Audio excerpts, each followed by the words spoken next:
Hello, everyone, and welcome back to the Educational Currency Podcast. I'm Chris Kalodikis from Maximum Education. I'm Robert Namoski from the Coaching College and Ultimate Jiu-Jitsu.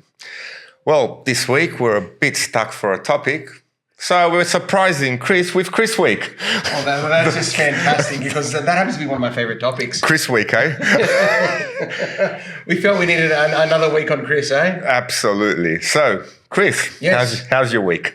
Look, it has been quite the eventful week, okay? And look, obviously I've been talking with Rob, he's my good mate at work, and we're kind of talking about all the stuff I get up to, eh? You know, part of the job outside of school and all that. Yeah, and, all the bits and banter. And actually, that's how this podcast started, from our conversations in the playground, watching over the Year 12s. And it was actually Chris's idea. He went, you know what? Podcast would be something fun me and you can do. And here we are. But it is Chris Week. Yeah. So, Chris, give us a rundown on yourself and what is your role at the school? So basically, and look, I know I mentioned it in the previous episodes before, I'm classified as what's known as a Leader of Wellbeing at the college that I work at. And so a Leader of Wellbeing is like in charge of a year group. They get called year advisors, year coordinators, and we're tasked with looking after the students in that year group. I've got 180 students in that year group, and if there's any kind of factor that could pertain to their well-being, I'm like the first point of call for the students and for the parents. So whether it be that they are unwell and going to miss a period of time at school, if there's relationship issues at the school among students, areas relating to bullying, areas related to stress, any type of mental health, those things usually come to me. And then I'm tasked with obviously supporting students in those environments. We're dealing with teenagers, and obviously it is a very complex time. So in many cases, it's not often reported to me. It's sometimes me seeking them out. So I've got to know my year group very well, and I'm very lucky to have a fantastic year group who I've been with for the last 3 years. They're the Year 12 group now at the school, making me the Year 12 Leader of Wellbeing. And yeah, it's been an actual great experience. Though I've been with that year group for 3 years, I've been doing the actual role for nearly 10 years, and I've had some fantastic groups of students coming through. It's a very rewarding job. Is this your first Year 12? Or have you had them before? No, I've had this group 3 years in a row, so I've had them since Year 10. Yeah. But this is actually my first time with Year 12. So we're actually at the end game now. So we're getting ready for the HSC. The boys can see the light at the end of the tunnel. And, you know, we're talking about what are you going to do beyond high school? What pathway might you take? You know, can you go for a scholarship? You know, what jobs might you do?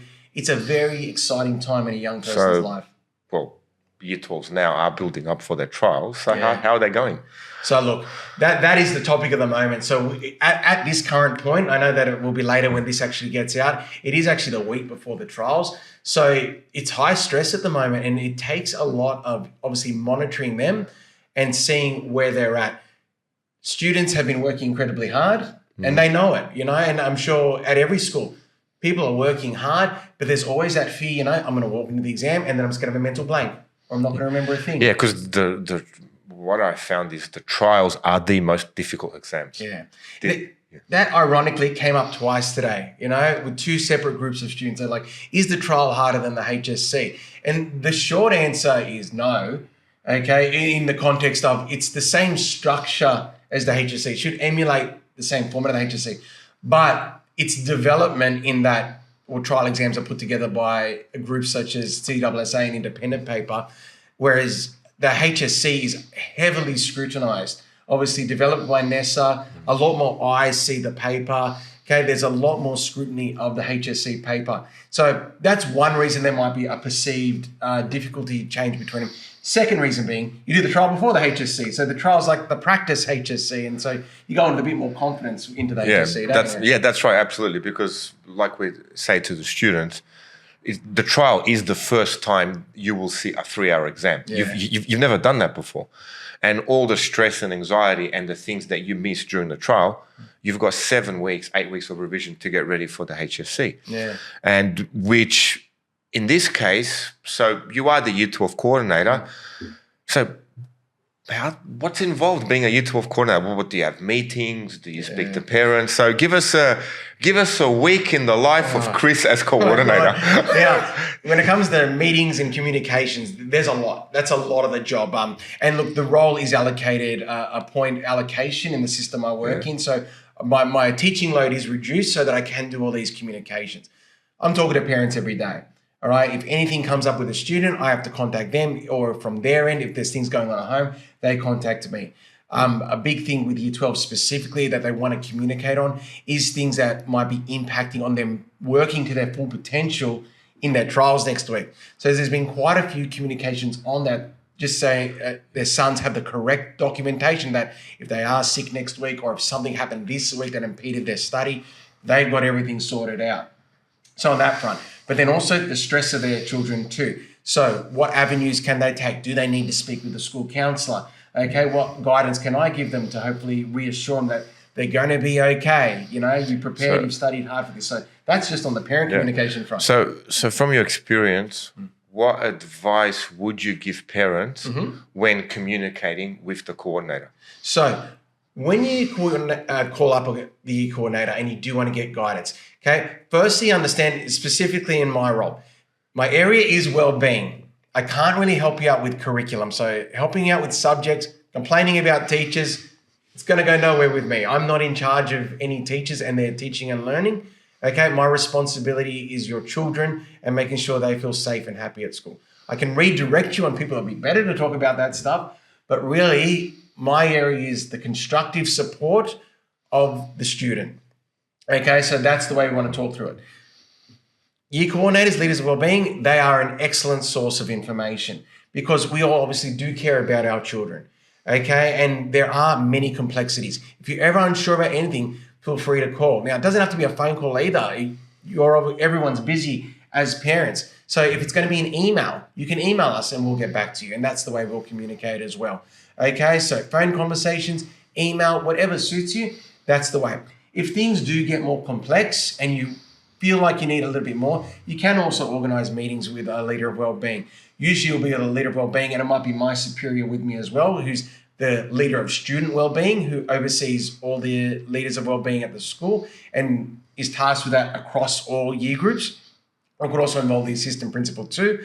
But then if it does relate to curriculum, it could be me then with one of the subject heads or the curriculum coordinator or leader of learning. So do you actually sit with the assistant principal in these meetings with the parents? Yeah, and so in particular meetings. I've had meetings and it depends on the scenario and the degree of where we're at with whatever topic we're addressing. So if it's a severe behavioural issue and it's ongoing, well, then it's going to be me and the principal in that meeting, okay, with the parents if we're talking about a severe behavioural issue. If it's a subject support, then it's me with the curriculum coordinator and we're sitting down there. So if it involves Year 12, it's more than likely I'll be at that meeting. And that goes with all the other year groups and their respective leaders of wellbeing. So just on that front of communication, it's extremely busy, okay, as that first day of the job. But then you also asked a bit more to that too about meetings in general. Yeah. So let's say there's an event coming up, okay? And look, we've got multiple events this year. We've got graduation, we've got formal, and then we've even got blocks of when the students are going to be on assessment periods. Mm-hmm. All of those involve meetings, okay? So with our community and engagement leader at our school, okay, it involves meetings once again with the curriculum coordinator. We bring in external supervisors to supervise our exams. So we've got to have a meeting that involves them as well. So there's also consistent meetings with teachers as well to organise these events. And particularly being Year 12 coordinators here, it's actually been a fantastic experience for me because I've just learned so much from the leadership team at our school, just seeing how structured they are. They were talking openly. From that point, they developed a checklist, and they started allocating jobs to people. Like, it was a fantastic team to be sitting with, and then, once again, developing my own personal growth, which was an amazing experience too. But so that was another layer of meetings on top of those meetings. Then if I go to meetings one more stage, I'm still a teacher. So I'm also having meetings with my faculty and my year team and all that. So how wait a second, that sounds like that sounds like a full-time job on its own. Yeah, just the meetings. Yeah. So how do you, in that case, what's your teaching load like? So you're obviously a year coordinator. Yeah. You just gave us a rundown on what it's like. I think I myself didn't quite understand the extent of it until you informed us now. What about your teaching load? So, look, as I said earlier, they do give me what's known as a point allocation, which is a 2-point allocation, which means I'm probably down 2 classes compared to a normal teaching load. So I teach 4 classes. In saying that, because I'm a computing superstar and, the man when it comes to educating and computing at a particular level. But all 4 classes are senior classes. So I've got 2 Year 11 subjects and I've got 2 Year 12 subjects. I've got a Year 12 IPT and a Year 12 Information Digital Technology vet. And they're all ATAR courses. Well, the vet subject, you can be ATAR if the students are going for it. And this year, predominantly all my class is going to be sitting the exam, so we are targeted that way. And IPT is an ATAR subject too, and we've got a mammoth class, and they're all going for it too. Both highly motivated classes. It is actually the last year of IPT being taught as a part of the HSC this year too. So it's actually a great way to be finishing off with this group who are highly motivated. They're a part of my wellbeing year group as well, and I think we're going to do great too. So it's a nice way to farewell the subject too with the group that I have in Year 12.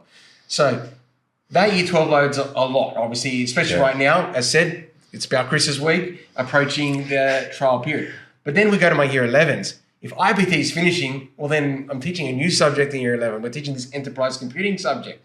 So every teacher across New South Wales is really winging it with this subject. I heard there's a really good textbook written. Well, there is a really good textbook that's been written, and it's only just recently came out. I've got connections with the author, so contact me at... that's it, hey? See if you can sort a deal out for us. Yeah, we'll sort you out a deal.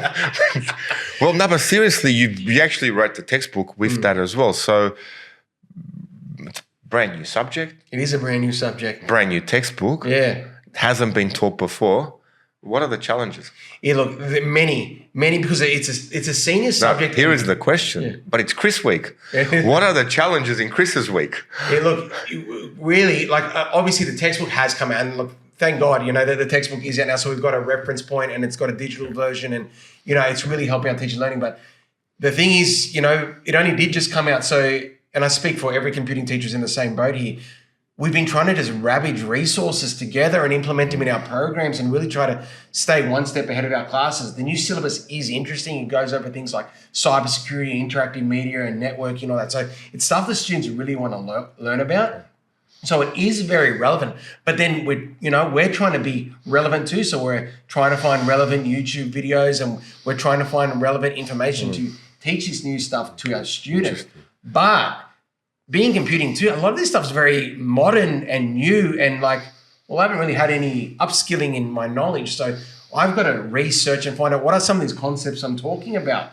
And, and so that is a big factor in this too. And once again, with all my computing peers as well, that we are trying to figure it out. Now, I don't have it too bad because I've only got the one new syllabus subject. There's actually 3 that came out this year in computing. So some of my peers are teaching enterprise computing and software engineering, as well as the stage 5 subject, computing technology. All 3 came out this year.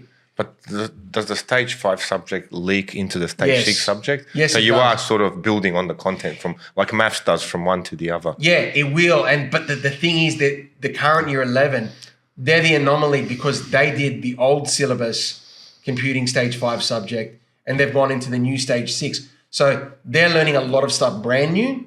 Whereas students that come after that have done the new stage 5 subject, it'll be much more streamlined. So, question that comes into mind for myself: student loves that subject, enterprise, what's it called again? Enterprise computing. I was going to say enterprise bargaining agreement, but that's something else. That's a whole nother podcast. Okay, we won. It's all good. What about union mates for that one? What about union mates for that one? Enterprise computing, student loves it, is into their computing. What future job prospects or careers are there if the students do find your subject very interesting? Where would they go in university? So what they've kind of done, and it's clear by the units of the subject that they've really tried to map it out that it aligns with specific university courses and specific professions. Like the first unit is interactive media user experience. So that's for UI design and really the creative side of developing online platforms. You make them look nice, but it's targeted at giving users an authentic user experience when interacting with the system, because these days businesses are conducted online and your website is pretty much the front of your store, so you want people to come there, you want them to continue to revisit and use your service ongoing, continually purchasing from you, but then also recommending to people. So that's the first unit, interactive media. Second unit, networking systems and social computing. So we're talking about how the network is the foundation. So that leads students into pathways of network architecture and, developing infrastructure so a business can operate with a network behind it, as well as connect to an online network for that storefront. If we're going to talk about then networking, well, then the third unit of the prelim course is cybersecurity. Okay, we've got to make sure that these systems we develop, they're safe. Okay, cybersecurity, it's the modern form of warfare now. That is how crime is happening. Okay, so students are learning about different tools that can be used to protect systems. What are vulnerabilities in systems that have led them to be prone to cyber threats? So it is very modern in its pathways. Going into year 12, it builds upon that even further. They do things such as data analytics and data visualizations, okay? Because really, data is the foundation, and yourself in the area of mathematics, of decision-making for any business. The ability to analyze data can help plan for the future and assure that you are committing to and investing in a successful pathway. So very relevant. Absolutely. Yeah. But then at university, where would they go? So, where would you recommend? So, if your students are sitting in class, they love their subject, and they go, "Sir, what profession can I have with this?"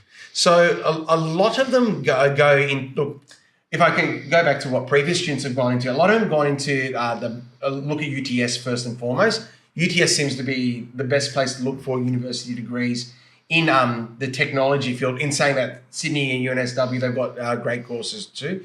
It's just the opportunities they got there. So UTS, there's the Bachelor of Information Technology. A lot of our students have gone into that, and that's a broad one. But from there, they can actually go into things like cybersecurity and data analytics and database administration, and it helps align them with workplaces too. Okay, that they can do internships as to help prepare them then for beyond university. There are other students who've gone to overlapping courses such as like information systems and business. So it does do this stuff about developing online platforms and all that, but also has the business component of the degree too. So you're actually learning in the context of e-commerce. Once again, developing that storefront. Okay, so that's a whole nother branch of university. Then you do have things such as just database administration, where you are setting up the foundations for how data will be stored for a system. So these are all different university degrees. The big one I said before as well is cybersecurity at the moment. The fact that the new syllabuses, this subject, enterprise computing, and also IDT vet, the other subject that I teach, both now have units catering towards cybersecurity, and in IDT, data protection. Like, it's clear that they want students funneled in that direction, because I think Australia's prone to cyber attacks and we need skilled people in that field. So there are many ways it can go. There's hardly any other ones I mentioned. But sounds like we're getting into James Bond. It is. We are getting to James Bond. Okay. No, it's interesting. But yeah, in all seriousness, ASIO could be a place of employment. Well, 100%. No, 100%. Yeah, ASIO could, a student finds a little interesting cybersecurity. Yeah. And off you go, work for our government body.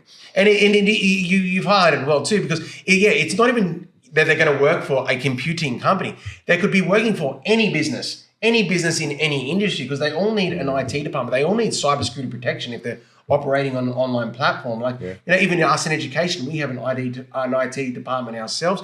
The banks, they pay very well for people who understand network architecture and cybersecurity architecture. So it's not just that they're going to go into computing and only work at places like Google and Apple, which are fantastic. No, they could be working in any business and being very successful with their computing skills. Yes, really that's a really good look at the future, right? It is. And look, I'm biased, but man, I'd be recommending young people at least do one computing subject, because it just future-proofs you. Well, you've done a few more things than just writing a textbook, especially working with computers. So obviously you've got yourself a podcast. Yeah. Doing quite well with it, young man. It's doing well. I get to work with a really good team, a really good producer, Absolutely. Cannot thank her enough. Yes. Thank you, Kate. She's still pointing at something for us to say, but we'll eventually get there. She'll work out slowly, Kate. We move at a slow pace, me and Chris. But then on top of that, you've got your YouTube channel, exam writing, HSC marking, etc. How do you balance your week? And look, with all those things too, they're not all within 1 week, but usually I'm working on one of them during the week. And so one of the things that actually led to me being able to have time was my kids. Obviously, they have activities, and obviously we had my daughter's ballet teacher in here a few weeks ago. Yeah. Okay. So while my daughter's at ballet, I'd go down to the library that's near us, and I'd have time to work on something. So that's when I do work on those things. So at certain times it will be things such as writing independent papers and being a part of that team to get exams out, or it could be writing our podcast scripts and thinking about what we're going to talk about for the week, or creating the PowerPoints that end up becoming my YouTube videos. So that's where I find time, and then maybe 1 hour at night as well. The school holidays is where I get a lot done. That's when I will sit down and focus on doing something like in a block, a larger project. And that's where I did a lot of the writing for the textbook. And while the year 11 textbook is out now, I'm currently working on the year 12 textbook with the same team, and they're a fantastic team too. So many great educators. And one of the great things about doing all these projects and benefits is this whole networking aspect. Like, I'm interacting with people who are enthusiastic and doing fantastic things at their schools and have such great ideas in the realm of technology. And, it's good I've got that network to communicate with when I'm unsure about what to do and where to go. So there is ways of finding time to do all this stuff, and it empowers you because, the first thing that I did that was kind of outside of just classroom teaching was YouTube. And I might have said it back when we did talk about the YouTube video, is when I got in that context that now I'm not just a teacher in a classroom, I'm an educator. I'm an educator beyond the classroom. That is my passion, and that's why we're here. We're passionate educators. You're beyond just the classroom. You want to spread education. You want to value that industry. And when you got that, well, then that gives you the motivation to do more things and more projects and, find teams of other people to work with on great projects, So that's a big part of how it gets done. Oh, it sounds full on. It is when you actually list it all and go, okay, wow, this is a lot of work. Yeah. But then, like I said, it's in the field of education. That's your passion. Yeah. And it's your life's work basically laid out in front of you, which is very inspiring, especially for young people picking a career. Yeah. And I should say too, in the context of young people looking ahead, but also to all my peers out there too, I am part of all these teams and I'm doing lots of great stuff, but I stuff up all the time. I got to say that as well. And, you got to be honest too. It's good, once again, to have that support team around you. I'll even say with the textbook, we did a first draft that we digitally sent out. One of my sections, I actually wrote about the completely wrong thing in one section. Thank God the textbook hadn't been printed yet, because we were able to pick up on it and they were able to fix it. So, you're going to make mistakes, but the goal is to put yourself out there initially. And people will support you if you can own your mistakes, and then rectify and change them. They will support you when working on this stuff. But the thing is, you got to put your hand up. You got to put your hand up. Get yourself in these situations where you are learning. And like I said, that's my first time running a textbook. I am flying kind of blind. It is new territory for me. And so I learned from that experience too. I learned I better read my stuff better. But that's what gives you personal growth. It did, 100%. So you really threw yourself out there, you know, in a very uncomfortable environment. Never written a textbook before. And actually on a syllabus that never existed before. Well, that's it, It doesn't get any, you throw yourself in deep water, sink or swim. Right now, what are we doing? Podcast. We're throwing ourselves out there, Here we are, chatting away. What are we up to? What episode is this? What is it? Episode 9. So episode 9. So that'll be 19. It's season 2, so it'll be episode 19. Lucky the maths is better than mine. get all the calculations done. But but like you said before, you have to move forward. This is very important. We've mentioned it before in the past. You should not be the same teacher you were definitely 5 years ago. And there's many places in your career, especially when you start teaching, where you can get that growth and development. So what are you working on in relation to your career progress?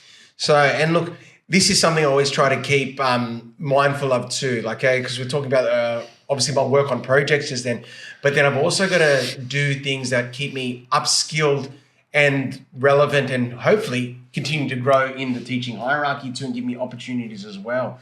So right now, I've been working on accreditation. I'm working towards my highly accomplished accreditation, okay? And as we said in the week of Chris, I actually just submitted it this week. Oh, so wow. Congrats. My final part of it, okay? So my final modular part of that. So fingers crossed, that's done, And well, explain to a layman, what is that highly accomplished accreditation? What does it mean for a teacher?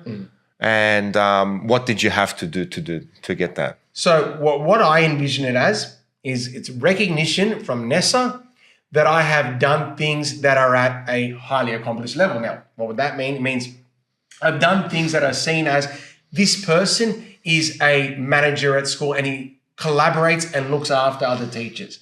So most teachers, when they finish university, after the first few years, they've then got to show their proficiency. And then the majority of teachers are classified as proficient teachers. That is what it's called in ESSA. They are proficient. So becoming highly accomplished is optional. Highly accomplished is the level above proficiency, and then there's a level above highly accomplished called lead, being a lead teacher. But in that area, you do have to be a school leader. Okay, so you're either on the leadership team, you're a principal, you're an assistant principal. So I probably didn't have enough to access that levels yet.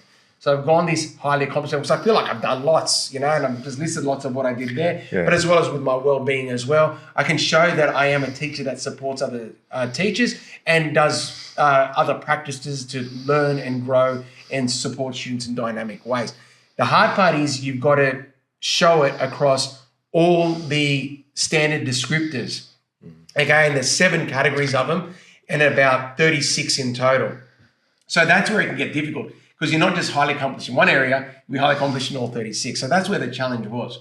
The actual process involved me doing 3 modules. So like I said, I just submitted module 3, but I had to do 2 earlier modules, and also getting about 4 observations. 2 observations from peers at work, okay, who are mentors to me, okay? 1 where I can observe a peer and make my own notes to show that I'm learning from my peers as well. And then 1 from an external observer, okay, who is someone who is lead or highly accomplished, to view me as an independent party and to kind of verify all the things I've been saying in my reports are true. So there is a lot to it. It's quite rigorous. It is quite rigorous, but I believe in the system. I believe that, I want to solidify that I have done lots of great stuff, and for that to be recognized. And there are many other teachers out there like that too. So I really want to promote that, but I'll talk more about that stuff, I think, in a future episode. But still with the professional growth stuff too, other stuff that I've done as well that's kind of helped me in my progression as well. I've done my master's in educational leadership. Okay, that was a decision I made about, how old's my son? I think about 8 years ago, because I finished it when he was born. That's been a big help to me too in getting ahead. I teach vet, and vet involves you getting other certificates. So I've got a certificate 3 in information digital technology and a certificate 4 in training and assessment. Like all these little things, they add up and they go across systems too. So if I left the system I was in, another system would value that as well. So It helps you stay ahead. And it's funny, when I was actually doing my master's, that's kind of when it clicked in me too. Like, I'm putting a lot of time into this, and it was good. I finished. When I finished it, I realized that time that I was using on that, I could put my time into other areas, and that's how I kind of got involved a lot with projects, as well as mentors at my school saying, get involved with projects. So that's one thing I really want to push too. So it was the work ethic of the masters. You just kept going. Yeah. Okay, then I realized, that time I was putting there, okay, maybe I could work on, putting together my own resources and must have had a good schedule. Yeah, it did. Well, that's it. Yes, absolutely. Scheduling. Well, if we go absolutely. back to schedule, actually, I should have mentioned this earlier with the students as well when we're talking about preparation for next week's trials. The one big advice I've been giving, and I've gone off on a massive tangent just now, okay, get a good night's sleep. Absolutely. Get up nice and early. Have a good breakfast. Get to school early. Okay, really get that morning routine right, because we've said it before. They get in this vision that do that all night or stay up late, but they're gonna. No, we even in my classes, I actually give them the schedule for their 2-week holiday break. Yeah, where we actually the times you wake up, the subjects you will be studying. We have 3-hour blocks per subjects, and we roll it out through the week for 2 weeks. And then they come back to school 2 weeks later to do their trials, and then we sit it for another 4 weeks for the HSC. Yeah. But getting into that schedule makes or breaks you, and just judging from what you've done, so your masters put you into that work schedule ethic, and you just kept going with it. Yeah. Excellent. Well done. It helps, routines are everything, aren't they? And I break it too, but then you've got to get back into it, eh? But going back to our topic, it is Chris Week. Yeah. So we know a lot about Chris and everything you've done in terms of your career and progressing yourself through your education, but we want to know about Chris. So, away from the education, away from teaching at the school, so what else is there about Chris? Well, look. Family, life, leisure, exercise. Yeah, look. I heard he wrestled as well. my deep dark past. The WWE style. Yeah, Was there any spandex involved? That can stay a mystery for now. Mystery my for now. spandex wearing. Okay. We'll keep some things We'll hidden. keep some things hidden. Some things have to remain private. Back when I had more luscious long hair. That's So right. But look, and a big thing that obviously you are correlating with there, work-life balance is a challenge. It is a challenge for everyone at the moment with cost of living being so high too and that. But like I alluded to with my daughter at ballet, I try to integrate when I'm doing certain projects when the kids are doing stuff and I have time to do that. So I do it that way, or at night it's when they go to sleep. But I really do try to be there at dinner time. I try to drop off and pick up when I can, and really share the load with my wife. You've got to be a team if you're going to make it work as a family. So really supporting each other there. My wife, she works too, so we've got to really work together when we can do things when we can. Some weeks it's all family. Family's the priority, and I have to push the projects back and things get, pushed back. And like I said, that's where school holidays is the opportunity. When it's school holidays, I am at home with the kids and, they're very supportive of me when I've got to do my work and, they'll go on. It's actually, I think, a good thing for my children at home to see me working on projects and being constructive, because I think it builds up in them that, it's good to sit down and be creative and work on your passion. You instill that even as an adult. They're not just doing it as a child. Hopefully they follow on and use their time resourcefully, to be creative and make great stuff and develop their own skills. But what is your number one leisure activity? My number one leisure activity. Away from work, away from all this productivity. And outside of family. And outside of family. Family's number one. Yes. I'm a computing teacher, and the reason I'm a computing teacher is because I'm a massive Nintendo fan. Not Atari? Still am. Not Atari, man. Come on. Atari nearly led to the video gaming, downfall of the 1980s. You know what resurrected it? What? Super Mario. I don't know. I got as far as Pac-Man. You missed out on the wrong era. Pac-Man did it for me. No, so when I do get a chance, it's not as much as I used to be when I was a young person. But obviously, it is always good, to have your safe space, playing, Super Mario, playing Zelda, playing Mario Kart. So what's the number one video game you enjoy? Super Mario. Of all time? Of all time. Oh. Now, probably the Zelda series is number one for me. My favorite game of all time for a long period was Legend of Zelda Ocarina of Time, which came out the same year as my HSC. Okay, but the new one's out on Switch, Breath of the Wild and Tears of the Kingdom. They're quite immersive in these big, beautiful open world games.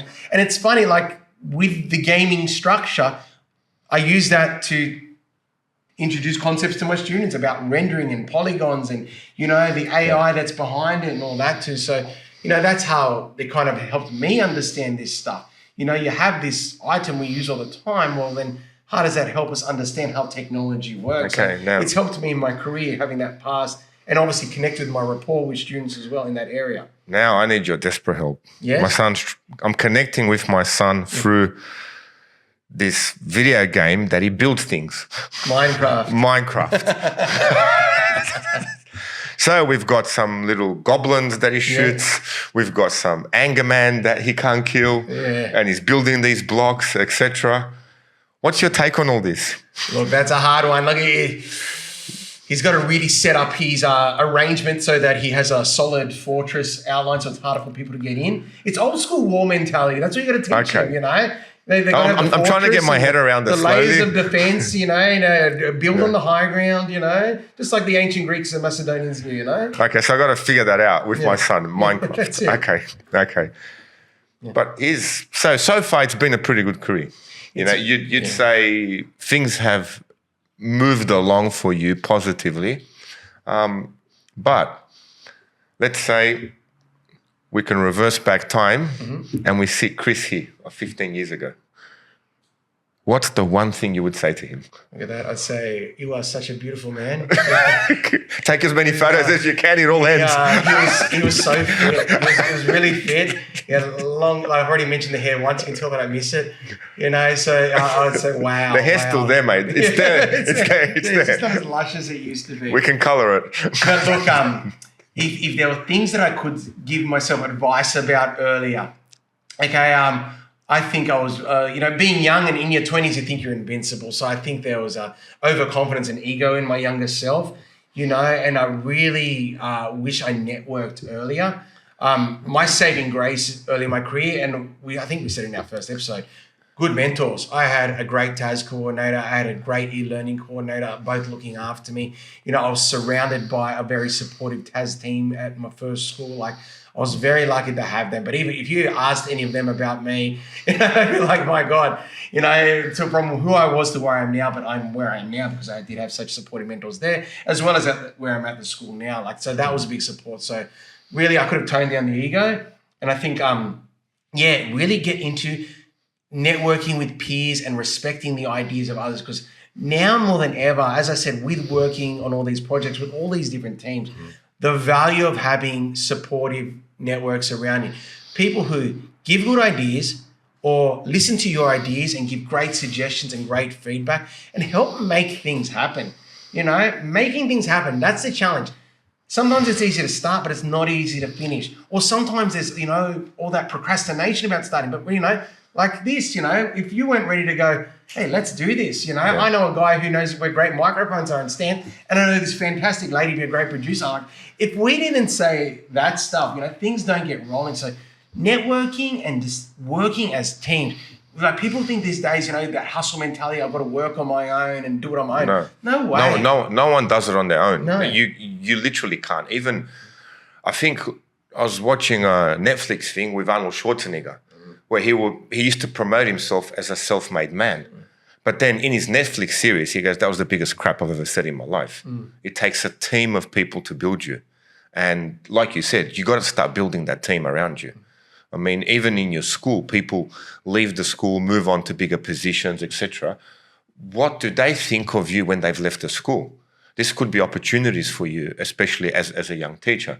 So like they say, never burn a bridge.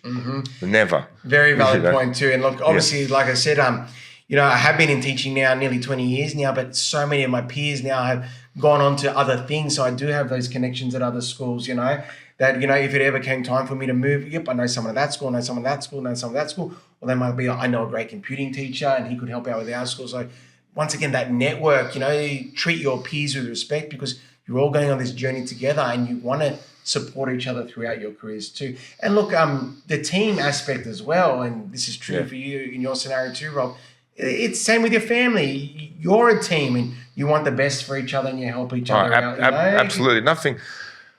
Nothing builds better networks than helping someone. Yeah. Going out of your way to actually help someone.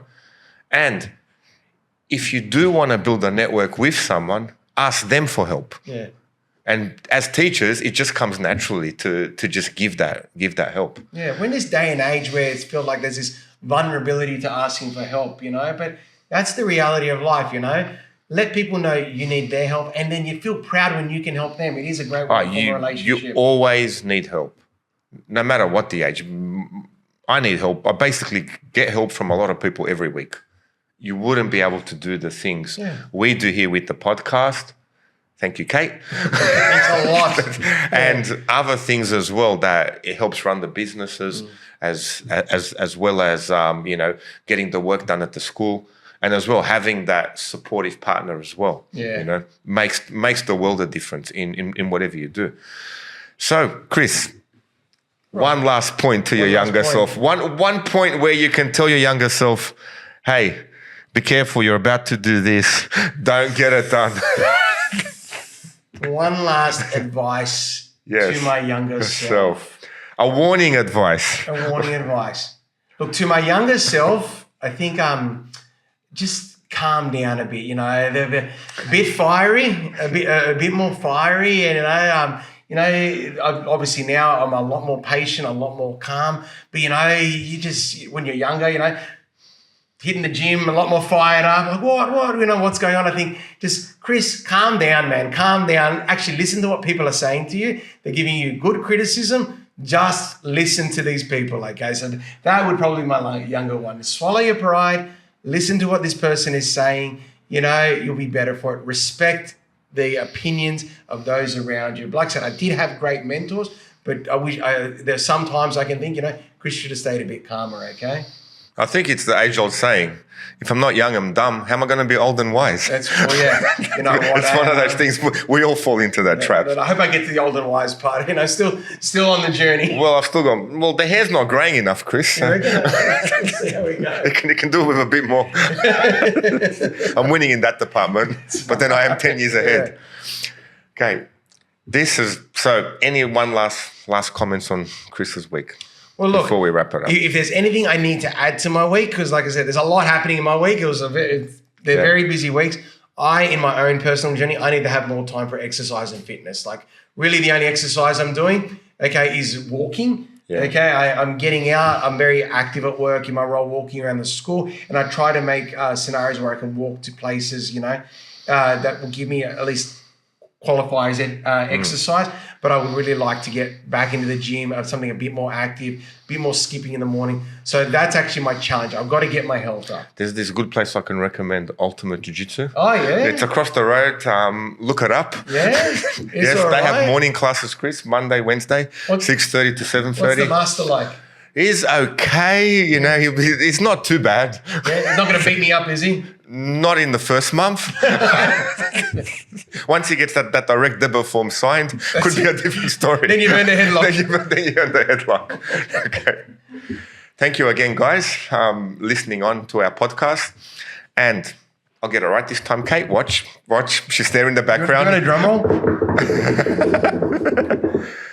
What was it again? Like, subscribe.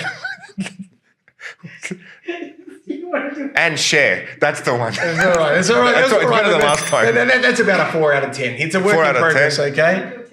No, I think we leave it at that. Leave it at that. Or share, like, subscribe, or subscribe. That's all right. We'll try again next week, Rob. We'll try. Look, I'm doing my best here, man. It's a journey. Okay? Look, I got as far as Pac-Man. He did. He did. Okay. Thanks again, guys. I'm Chris Kaladakis from Maximum Education. Thanks for listening to All About Me this week. And I'm Robin Amoski from Ultimate Jiu-Jitsu and the Coaching College. Thank you again, Chris. Take care. Bye. We had some fun. That was good.